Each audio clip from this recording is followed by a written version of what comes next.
taki timu te waka, ko mohaka te awa, ko haururu te maunga, ko ngati pāhauere te hapu, ko ngati kahangunu te iwi, ko tamatea pōkai whenua te tangata.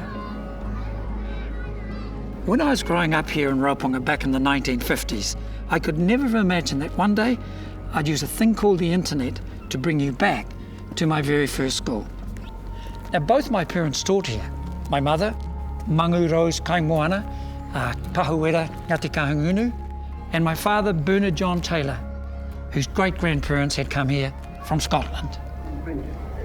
At least that's the way it was when the reenactment of Captain Cook's landing at Anara Bay on Saturday, October... It was here that I first learned of the footsteps laid down by my ancestors, my Pākehā ancestors, the Vikings, the Scots, and Captain Cook, the great English navigator who, I was told, sailed all the way from England to discover New Zealand.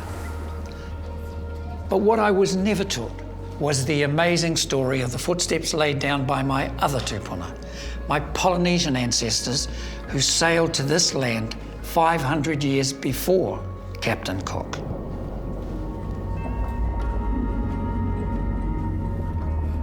As a boy, I never realised that even before the Vikings had launched their ships across the seas to Britannia, the Polynesians had already launched their waka haurua across the massive Pacific Ocean, destined ultimately for Aotearoa.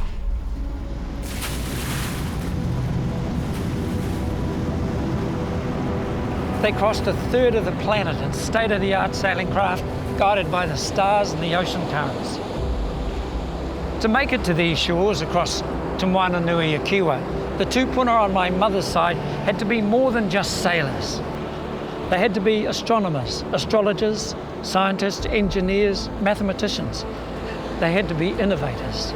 And the voyage they made, as we are only just beginning to discover, is arguably the greatest story of human migration in the history of mankind.